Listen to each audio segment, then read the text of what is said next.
So hello नमस्ते सबैजनालाई हैन आज चाहिँ म धेरै दिनपछि नै आएँ ब्लग लिएर फेरि आज घरबाट पनि स्टार्ट गरेको छैन है म बाटोमा छु अनि मुखभरि नै पसिना छ अब भर्खर त्यसरी आएको अलिअलि सास पनि फुलिरहेको छ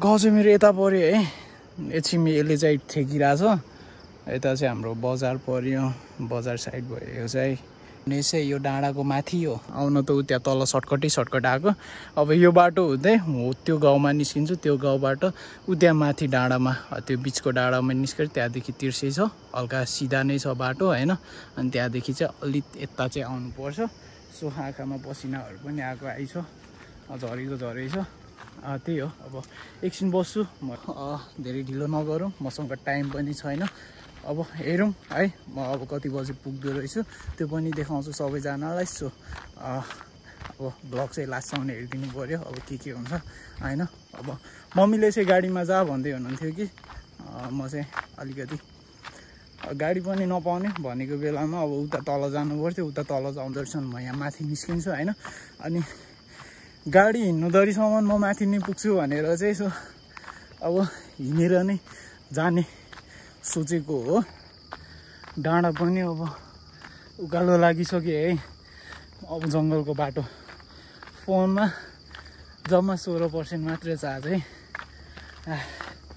टक्क पानी सानी भरेर बाटोमा चाहिन्छ नि त अनि लिएर हिँडेछु ठ्याक्कै फ्रिजमा राखेको जस्तो छ यार पानी चिसो यो टर्निङ काट्दा बित्तिकै यता माथितिर फेरि घरहरू छ फेरि मेन गाउँ यहाँको त्यसपछि चाहिँ बिचमा सुनसान हो अनि गाउँ छैन त्यसपछि त्यही क्या मजा छ अझै अर्को चिज पनि देखाइदिन्छु है यी के हो यस्तो भिड यो बाटो जोस डाँडाको आधी चाहिँ चढिसकेँ है म लगभग 30-40 मिनट जतिमा चाहिँ घरबाट यहाँ आइसकेँ अझै यहाँदेखि माथि जान नि त्यत्तिकै 30-40 मिनट जति नै लाग्छ लगभग कुदेको जस्तै बराबरै भनौँ न जगिङ कुदे बराबर जस्तो नै हिँडिरहेको सो अब त्यही हो हेरौँ कति बेला पुगिन्छ फोनमा चार्ज छैन फेरि 13-12%मा झरिसक्यो होला जङ्गलको बाटो एक्लै हिँड्दै है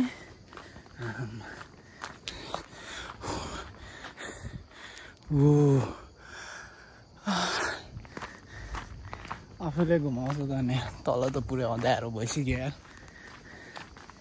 आकाशले पनि साथ देला जस्तो छैन गडाङ र गुडुङ गरिरहेछ पानी पर्यो भने बिजोग हुन्छ फेरि छाँटा छैन आफूसँग गाह्रो पानी पर्नुभन्दा छिटो पुग्नुपर्छ मर्निङ सर्ट है त यो चाहिँ जलजलाबाट देखिने मर्निङ सर्ट र यो पारीको चाहिँ सब पऱ्यो है भोलि पनि राम्रोसँग आइरहेको छैन होइन अब त्यही हो सबैजनालाई गुड मर्निङ अनि आज चाहिँ नेक्स्ट डे अनि यही भ्लगमा चाहिँ जोडिएर आएको छ हिजो चाहिँ अब त्यस्तै कारणले गर्दाखेरि भिडियोहरू गराउन पाएन अनि अब मान्छेको अगाडि पनि त अब मोबाइल यसरी अगाडि राखेर अनि बोल्न पनि त सक्दैन सो त्यस कारणले गर्दा चाहिँ हिजो भिडियो पनि बनाएन हिजो बाटोमा आउँदै चार्ज पनि सकिरहेको थियो सो चार्ज गरेँ अनि चार्ज गरेँ त्यसपछि मान्छेहरू टन्नै हुनुहुन्थ्यो पाहुनाहरू अनि खानासाना खाएर अनि 10-11 बजीतिर चाहिँ सुतेको होइन बस्ने चाहिँ यही घरमा आएको हो माहौल परियो चाहिँ बादल त यता डाँडा भएर बबाल देखिरहेको छ उता मान्छेहरू भएर हो फेरि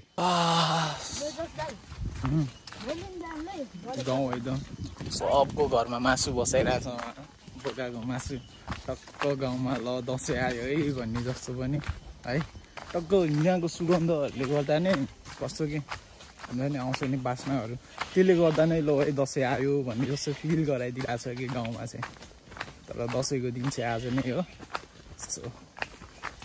केही बोल न तिम्रो पनि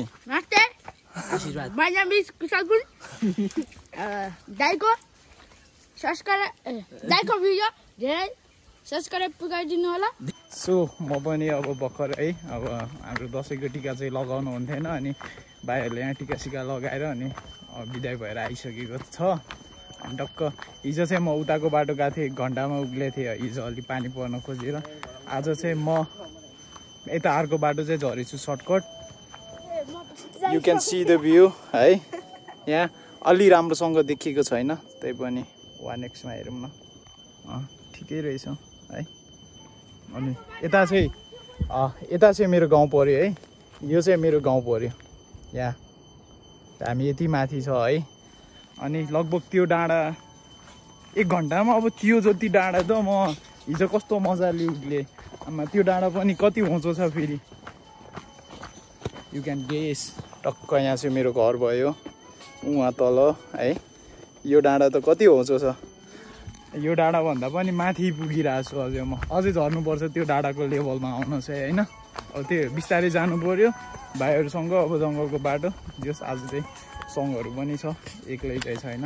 सो अब जे हुन्छ अब घरतिरै गएर हुन्छ है त। ल सबैजनालाई धेरै धेरै धन्यवाद छ होइन, जसले पनि मेरो भिडियो चाहिँ लास्टसम्म हेर्नुभयो। अनि म चाहिँ झर्दा चाहिँ धेरै टाइम लागेन, आधी घन्टा जति चाहिँ लाग्यो। यताको सर्टकटको बाटो हो होइन। अब पुल आएको उयो माथि डाँडादेखि तल हो होइन। हिजो गएको पनि त्यही माथि नै हो अनि आज झरेको पनि त्यहाँबाट नै हो। अब हिजो त्यस्तै भयो समस्या। आजको यो भिडियो चाहिँ अहिले साझा आउँछ। अब अरू त मैले केही पनि देखाएको छैन, त्यही म आफू मात्र बोलेको भिडियोहरू छ होइन, त्यो बोलेको मात्र गराइरहेको हो। सो अब कतिलाई मन पर्यो सबैजनाले प्रतिक्रिया दिनु पऱ्यो होइन, टक्क कमेन्टमा चाहिँ छोड्नु पऱ्यो। अनि सो त्यही हो, आज चाहिँ अब दसैँ नै पऱ्यो। अझ फेरि माथि मामा घर पनि जानुपर्ने छ। सो घर पनि आइसक्यो। अब एकैछिन यहाँ घरमा बस्छु अनि रेस्ट गर्छु, फेरि उता मम्मीसँग गएपछि चाहिँ अनि फेरि माथि जानुपर्ने काम छ। आजको लागि यति नै। सो सबैजनालाई अब गुड डे भन्दै आजको भ्लगबाट यहीँ बिदा लिन चाहन्छु। हस्, धन्यवाद।